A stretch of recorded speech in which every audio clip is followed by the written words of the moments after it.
WWE and AEW are the two biggest companies of all time, and each company has the best wrestling, best storylines, best matches, and best moments. They also had a lot of great moments, and they also had a lot of bad moments, and some of them are just straight up stupid. So I went through it and picked 3 for each for the most stupidest moments of all time for WWE and AEW. So let's get started. And as always, remember to subscribe and like, 1,000 subs, just soon, trust just hit that subscribe button, it will help. But yeah, let's go. So let's start with WWE. First, we got the Lana, Bobby Lashley, and Rusev love triangle back in 2019. The whole thing with Lana, Bobby Lashley, and Rusev in 2019 was really bad. It was a love triangle that people still talk about to this day. Not because it was good drama, because it was just really awkward. WWE broken up married couples, Rusev and Lana, and then had Lana with Bobby Lashley all of a sudden. They would kiss for time to time on screen at each other. It was just a humiliation ritual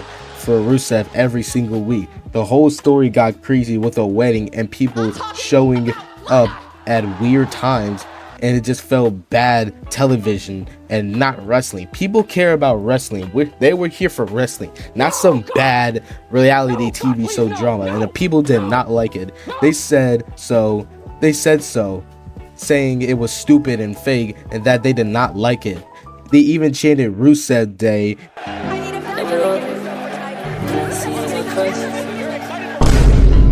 because they were mad at WWE for how they were treating Rusev at the time. Lana and Lashley and Rusev's storyline just suddenly ended. There was like no ending properly. It was just stopped all of a sudden, and all 3 of them had to start over. The Lana, Lashley, and Rusev storyline situation was so bad that it kind of led to Rusev leaving WWE and jumping to AEW.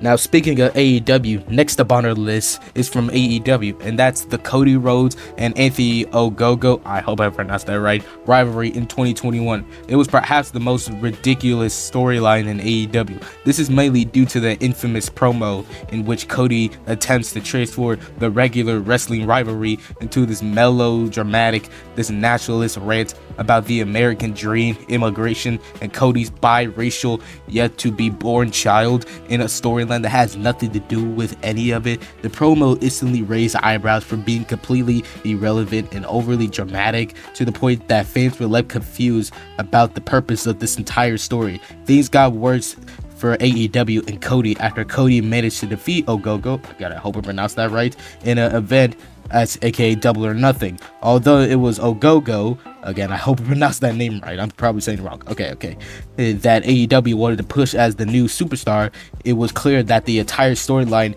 and Cody's attempt at a promo was misguided at best. This list is going to be The Fiend versus Seth Rollins in Hell in a Cell 2019. Surprise, surprise, some of these are from 2019, which is obvious. But anyway, some of these choices that WWE for this match is just straight up outrageous. They used these red lights that was shining over the Hell in a Cell that were really annoying, and you could not see what was going on in there, which is stupid.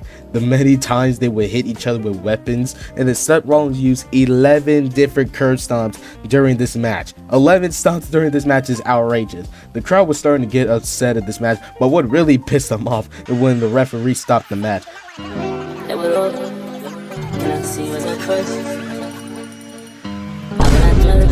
This is supposed to be a Hell in a Cell match, meaning that the fight was supposed to keep going no matter what. But this was so dumb because Seth Rollins hit The Fiend with the sledgehammer on top of these weapons, and then the referee just stopped it, which was so dumb. The people in the crowd were so upset, they started booing and yelling refunds and chanting AEW. They were mad because WWE did not make sense on how the match ended. They wanted The Fiend to look strong, but they made Seth Rollins look bad at the same time. This match is still talked about to this day as one of the worst things WWE has done. It hurt both The Fiend and Seth Rollins and made people question the point of having a Hell in a Cell match. This had potential. The whole Seth Rollins versus The Fiend actually has potential to be something good, but the way they executed just made so bad that many people consider this as one of the worst things WWE has done. Now, that WWE match was shit, But this AEW one was good, but a terrible ending. Yes, I'm talking about the exploding barbed wire death match ending in 2021. It was ruined otherwise a brutal and dramatic match between Kenny Omega and Jon Moxley. This match was ruled and said there would be an explosion when the timer hit 0 for the match. AEW said it would be like something from deathmatch history. When the countdown ended to 0, it just made a few small pops you would see at a small fireworks show. Some smoke came out, there was a few sad sparklers. That was it. People were questioning like, what the hell is this? Not to mention that the crowd was so confused. The wrestlers tried to act like explosion had happened. People in the media were just poking fun of it. Even Jon Moxley joked about it, and he said Kenny Omega can't build an exploding ring worth a damn. A lot of people were upset and said this is one of AEW's worst mistakes. They thought the whole match was just less exciting. The exploding barbed wire death match was supposed to be a big deal. AEW hyped it up a lot, but the way they did it, it just didn't deliver at all. The exploding was a letdown. Kenny Omega and Jon Moxley had a match. The ending was bad. AEW probably should have done a better job at making this a better match. Next, let's talk about the introduction of Retribution in 2020. It was WWE's most mocked and hated angles, dying before anyone could fully enjoy them. While the idea of having a group of anarchists attempting to destroy WWE from the inside, it was interesting enough on its own. The execution proved to be so poor that even WWE couldn't save it. The group members were seen wearing these ridiculous looking masks, using these absurd names like T-Bar, Maze, and Slapjack. What the hell was that?